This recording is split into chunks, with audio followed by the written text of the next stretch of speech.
नमस्कार मंडळी, मिसेस केओमध्ये आपलं स्वागत आहे।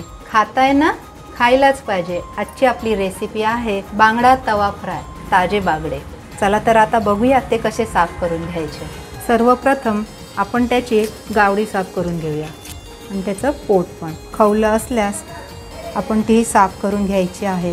त्याची पंख पण कापून घेऊया। आता आपण त्याला चिरा पाडूया। पुन्हा पलटून सेम तशाच चिरा या साइडलाही पाडून घ्यायचे आहे।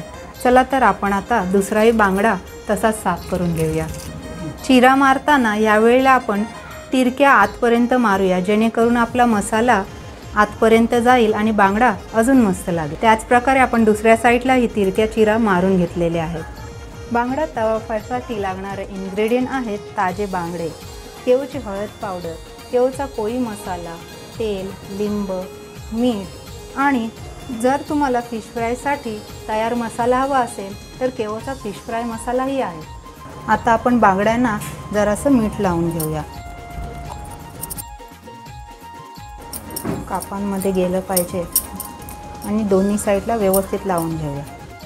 आता आपण त्याला जरासा लिंबाचा रस पण लावून घेऊया, जेणेकरून आपली टेस्ट अजून वाढेल। बांगडा तवा फ्रायसाठी मसाला तयार करू। 2 चमचे केवचा कोळी मसाला, 1 चमचा आपण केवची हळद पावडर घेतोय, चवीपुरता थोडं मीठ घेऊया। आपण आधी मीठ लावलेलं आहे। त्याला आता आपण एकजीव करून घेऊया। आता हा आपला मसाला एकजीव झालेला आहे, त्याला आपण बांगड्यांना आता लावून घेऊया। बांगड्यांना मसाला लावताना ज्या चिरा आपण पाडलेल्या आहेत त्याच्यात आत जाऊ द्यायचा आहे, जेणेकरून तो मुरेल आणि आपल्या बांगड्यांना अजून चव येईल।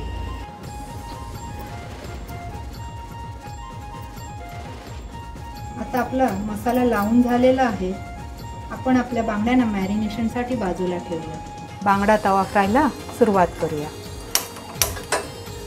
सर्वप्रथम आपला तवा व्यवस्थित गरम करून घेऊया।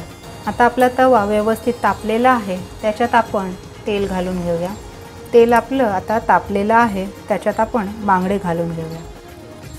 फ्लेम थोडीशी स्लो करून घेऊया। बांगडा हा पसरट नसतो, म्हणून आपण सर्व बाजूने व्यवस्थित करून घ्यायचा आहे। त्यासाठी आपण थोडंसं त्याला फिरवून दाबून घेऊया सर्व बाजूंनी। एका साइडने झालेला आहे, त्याला पलटून घेऊया।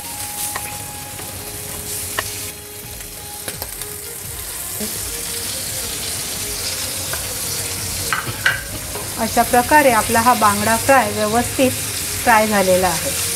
आता आपण गॅस बंद करून घेऊया। याला आता आपण प्लेटमध्ये काढून घेऊया। तर मंडळी, आपला बांगडा तवा फ्राय गार्निशिंग करून तयार आहे। तांदळाच्या भाकरीसोबतही खाऊ शकता। तर ही होती आमची बांगडा तवा फ्रायची रेसिपी। आम्ही आशा करतो की रेसिपी तुम्हाला नक्की आवडली असेल। तरी तुम्हाला ती कशी वाटली प्लीज आवर्जून कळवा। धन्यवाद।